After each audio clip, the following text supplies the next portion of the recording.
Oh, hi there.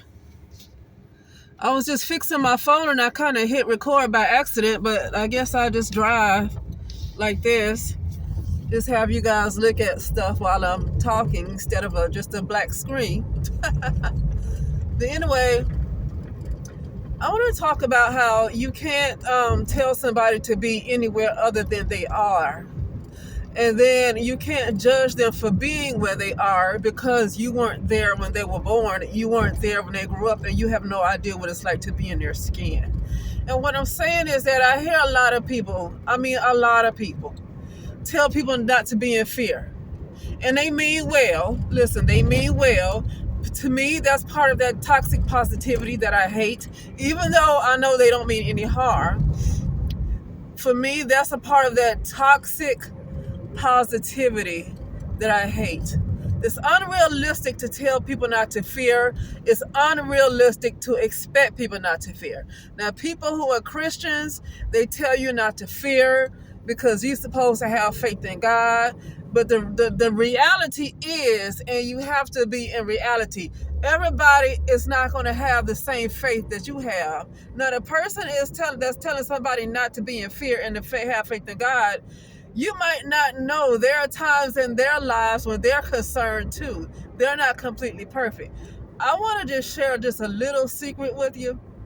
The fact that the people are here in this plane of existence, I don't care how much you have. You can't have that much faith in God and be here at the same time. Let me tell you something. Because if you were still here, if you're still rooted here, like rooted here in this plane of existence, that means there's fear there. Because if you are completely absent of fear, you would just about be in complete love and you would be in a different plane of existence. And that is something I don't think they get. So while they are telling somebody else not to be in fear, they are in fear themselves and don't realize they are because they don't understand what fear is. It's not about feeling like you're scared. Same thing with forgiveness. It's not about letting somebody else off the hook. Okay? Fear to me, I say false evidence appearing real. And it's not about being scared. Everything is false. Everything we think is real is false. Going to work is false. Nothing is real. Nothing is really happening. We're like in a kind of a dream state in our subconscious mind, like imagining all of this stuff. Like it's basically our brain is hallucinating this stuff, right? So nothing is real. It's false evidence that's appearing real. So what is that? That's fear, right? Is that fear? Oh, the sun, I don't know if it's going to be shining. So anyway, that's what I wanted to talk about. And yeah. But going back to the person, even people who are like Christians that tell you not to be in fear,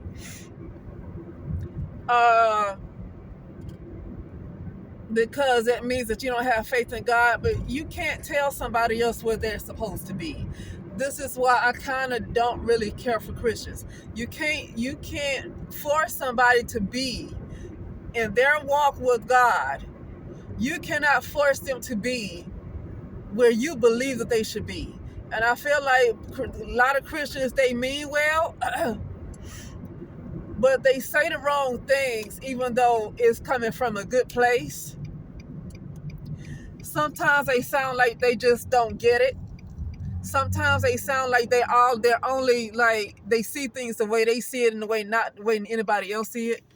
It's usually not just cloudy. It was like raining a little bit today, but usually the sky is clear. But it was raining a little bit today. It was like drizzling, and so now we got a little bit of clouds. But anyway, so yeah, and I've experienced this when I used to go to church. You don't tell me where I need to be. So if somebody hears something bad is about to happen, so what if they get a little anxious? You can't tell them how they're supposed to react. You just can't control that. You can't control it, and you're not a psychologist. Stop.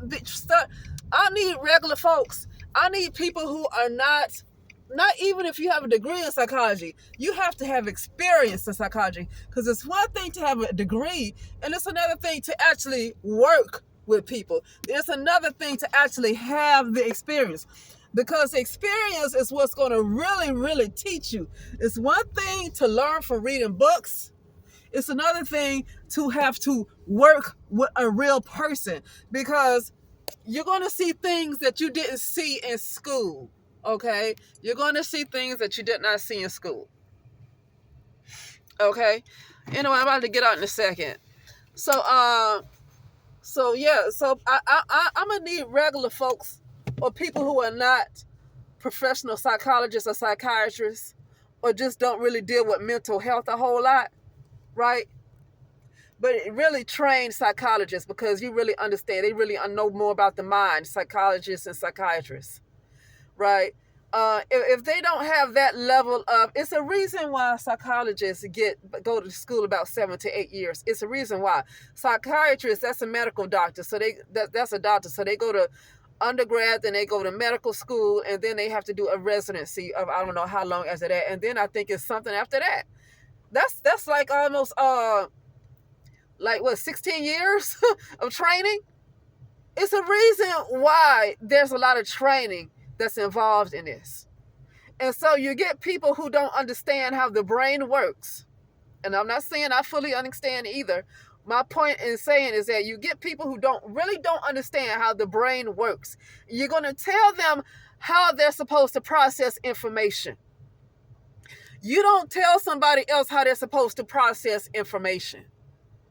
And it's because, and you say, oh, it's because you don't have faith in God. Well, so what if they don't? So what if they don't? And I'm going to tell you, a person who says that, if they're in ministry, they don't need to be. You don't judge somebody else's faith in God, or you don't judge where somebody else is. So what if their walk with God is not that strong? So what? It's not for you to tell them how to feel. They are where they are at the time, and they can't pretend to be anywhere else. They just can't. Their reality is where they are at the time.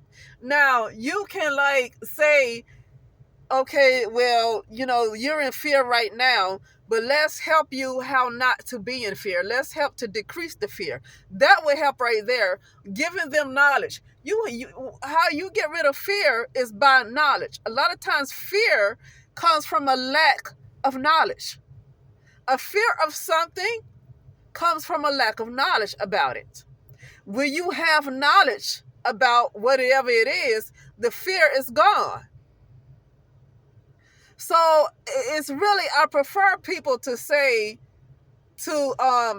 educate folks on what it is that you're talking about. And if you're telling them not to fear, then explain to them, give them some kind of knowledge, but don't tell them how to feel. You can't tell somebody else how to feel. I absolutely hate it when people do that. Nobody can tell you how to feel, because you got emotions too. You got things going on too. Nobody can control your emotions, and you can't control anybody else's. But anyway, I just felt like saying that really quickly, and I will talk later. Ooh, excuse me, my hand. Sorry about that.